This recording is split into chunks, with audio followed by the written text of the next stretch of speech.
وقوله صلى الله عليه وسلم يقول تعالى: يا آدم، فيقول لبيك وسعديك، فينادي بصوت: إن الله يأمرك أن تخرج من ذريتك بعثا إلى النار.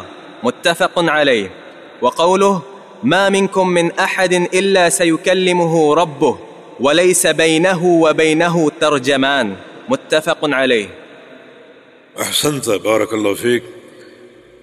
ہاں، شیخ الاسلام فرماتے ہیں کہ اللہ تعالیٰ یقول تعالی، اللہ تعالیٰ فرمائے گا قیامت کے دن، یہ قیامت کا ذکر، یا آدم، اے آدم، فیقول، آدم علیہ السلام کہیں گے لبیک وسعدیک، لبیک وسعدیک. لبیک کا معنی، کیونکہ یہ لبیک الب یلبو سے بمعنی مقیم ہونا، اور لبیک کا معنی میں مقیم ہوں تیری اطاعت پر، تیری عبادت پر. اور یہ تثنیہ کا اسلوب ہے، اور تثنیہ کا اسلوب برائے تاکید ہے. الب البابا بعد الباب، تاکید کا اسلوب کہ میں مقیم ہوں اور میں قائم ہوں تیری اطاعت پر، تیری عبادت پر. لبیک، اللہ تعالیٰ نے پکارا اور آدم کہیں گے لبیک. اللہ تعالیٰ کا حسن ادب کہ میں آپ کی اطاعت پر اور آپ کی عبادت پر قائم اور مقیم ہوں. یہ ایک تواضع کا انداز. جیسے کلاس میں حاضری ہوتی ہے تو طلباء لبیک کہتے ہیں اپنے ٹیچر کے لیے، اس کے لیے تواضع کا اظہار ہے. تو آدم علیہ السلام کا لبیک اللہ تعالیٰ کو کہنا، اس کا معنی کیا ہے کہ تیری عبادت پر، تیری اطاعت پر مقیم ہوں، قائم ہوں. اور بار بار اس کا اقرار اور اظہار، یہ تسنیہ برائے تاکید ہے، نسبی حالت ہے یہ. بسعدی کا، اور تیرے فرمان کو قبول کر کے سعادت در سعادت حاصل کرنا چاہتا ہوں. سعادت در سعادت، سعادت کا حصول جو ہے وہ مطلوب ہے. چنانچہ اللہ تعالیٰ آدم علیہ السلام کو اللہ تعالیٰ پکارے گا اور آدم علیہ السلام لبیک وسعدیک کہیں گے. فینادی بصوت، اللہ پکارے گا آواز کے ساتھ، جس آواز کو آدم علیہ السلام سنیں گے اور معاشرے کے تمام لوگ سنیں گے. اللہ تعالیٰ کیا فرمائے گا؟ ان اللہ یأمرک، بے شک اللہ تعالیٰ تجھے حکم دیتا ہے آدم، ان تخرج من ذریتک بعثا الی النار، کہ اپنی اولاد میں سے جہنم کا گروہ نکال. ان تخرج، نکال، من ذریتک، اپنی اولاد میں سے، بعثا الی النار، جہنم کا گروہ، جن کو جہنم میں جھونکنا ہے اور جہنم میں داخل کرنا ہے، انہیں نکال کر الگ کرو. بخاری مسلم کی حدیث ہے. اختصار ہے یہاں بھی، طویل حدیث یہ ہے کہ اللہ تعالیٰ آدم علیہ السلام سے فرمائے گا کہ جہنم کا گروہ نکالو، لشکر نکالو جہنم کا. آدم علیہ السلام عرض کریں گے وما بعث النار یا رب، یا اللہ جہنم کا لشکر کیا ہے، میں نہیں جانتا. اللہ پاک فرمائے گا من کل 1999 ہر 1000 میں سے 999 جہنمی ہیں، ایک جنتی. ہر 1000 میں سے 999 جہنمی ہیں اور ایک جنتی. ہم قلت اور کثرت کی بات کریں، جب کثرت تعداد کو مان لو، جس طرف لوگوں کی تعداد زیادہ اس کو مان لو. اور یہ حدیث کیا کہہ رہی؟ 1000 میں سے 999 جہنم میں جائیں گے اور ایک جنت. ان میں یاجوج و ماجوج کی تعداد بھی داخل اور شامل، لیکن پھر بھی 1000 میں سے 999 اور ایک کو تناسب بنتا ہے. 999 جہنمی اور ایک جنتی. اپنی عاقبت کی فکر کیجیے. اللہ مجھے اور آپ کو توفیق دے. اور جو یہ سلسلہ جو آپ اس وقت پڑھ رہے ہیں، کر رہے ہیں، توحید کی اساس، یہ آخرت کی کامیابی کی سب سے بڑی مفتاح ہے، سب سے بڑی.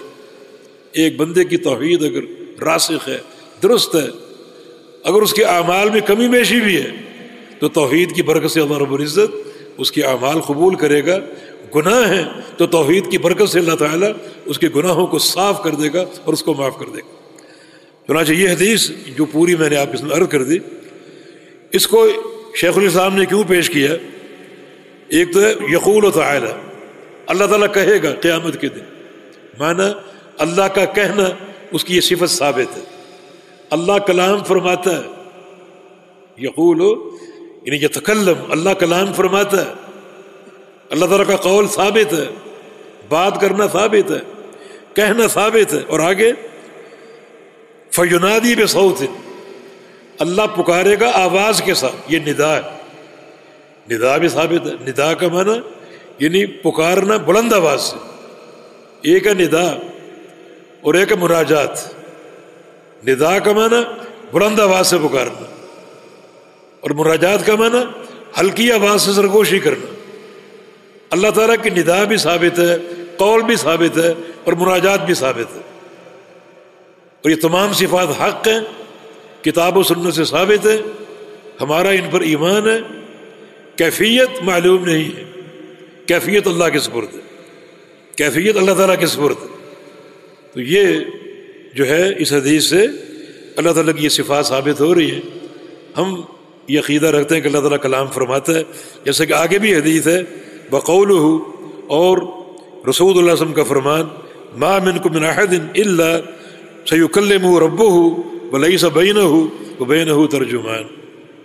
تم میں سے کوئی شخص ایسا نہیں ہے مگر اس سے اس کا رب کلام فرمائے گا، یعنی قیامت کے دن.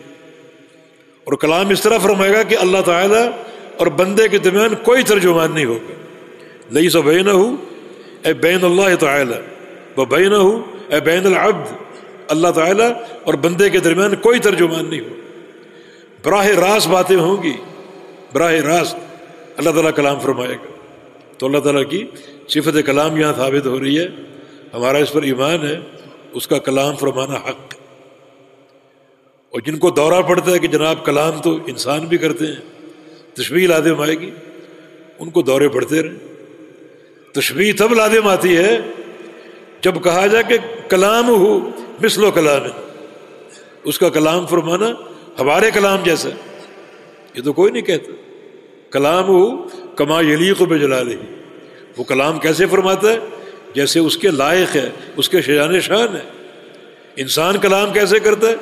جیسے انسان کے لائق. تشبیہ کہاں بنے گی؟ لیس کمثلہ شیء. اللہ تعالیٰ مخلوق کی طرح کیسے کلام کرے گا؟ تشبیہ کا یہاں شائبہ تک نہیں. اور کہتے ہیں جی کلام احتیاج کو ظاہر کرتا ہے. جو شخص کلام کرتا ہے وہ کئی چیزوں کا محتاج ہے، ہونٹوں کا، زبان کا، حلق کا، سینے کا، ناک کا، یعنی حروف کے مخارج مختلف ہیں. تو ان سارے اعضاء کا محتاج ہے. اللہ تعالیٰ کی صفت تکلم اگر مان لے تو اس کے احتیاج کو ماننا پڑے گا. لا حول ولا قوت الا باللہ. انسان جو کلام کرتا ہے وہ محتاج ہے ان چیزوں کا. کہ اللہ کا کلام انسانوں جیسا ہے کہ اس کو بھی محتاج مانا جائے؟ یہ ظلم عظیم ہے یہ عقیدے پر. اس کا کلام کیسا ہے؟ جیسا اس کے لائق ہے. اور اللہ جس کو چاہے کلام کی توفیق دے دے. اللہ تعالیٰ نے زمینوں سے کلام نہیں کیا، پہاڑوں سے، آسمانوں سے کلام نہیں کیا. قرآن پاک سے ثابت ہے، کئی مقام پر ثابت ہے. تو زمینوں کا کون سا حلق ہے، کون سی زبان ہے، کون سے ہونٹ ہیں، یا پہاڑوں کے یا آسمانوں کے؟ تو ان ساری چیزوں کے بغیر اللہ تعالیٰ کلام کی قدرت دینے پر قادر ہے. تو اپنے کلام کا وہ کیسا قادر؟ یہ احتیاج کہاں سے لے؟ صحابہ کہتے ہیں نبی علیہ السلام کے ساتھ بعد اوقات ہم کھانا کھا رہے ہوتے، آپ کے ہاتھ میں لقمہ ہوتا، لقمے سے ہم نے سبحان اللہ کی آواز سنی. لقمے کے کون سے ہونٹ اور کون سی زبان؟ صحیح بخاری میں نبی علیہ السلام کی حدیث ہے انی لأعرف حجرا بمکہ کان یسلم علیہ قبل ان ابعث. مکہ میں ایک پتھر جانتا ہوں، جب بھی اس کے پاس سے گزرتا تو مجھے وہ سلام کہتا تھا. پتھر السلام علیک یا محمد. نبی بننے سے پہلے، نبی بننے سے پہلے مجھے سلام کیا کرتا. پتھر سلام کیسے کرتا تھا؟ کون سے اس کے ہونٹ اور زبان ہے؟ اللہ کی قدرت سے. تو یہ احتیاج کا معاملہ اللہ تعالیٰ کی شان میں گستاخی کی نسبت کے مترادف ہے. عافیت کا راستہ یہ ہے کہ کلام اللہ تعالیٰ کا ثابت ہے کتاب و سنت سے، ہمارا اس پر ایمان ہے. کلام کیسے کرتا ہے یہ بیان نہیں، جیسے اس کے لائق. کوئی کیفیت نہیں، کوئی تشبیہ نہیں، اور کوئی تعطیل نہیں. بحمد اللہ. جی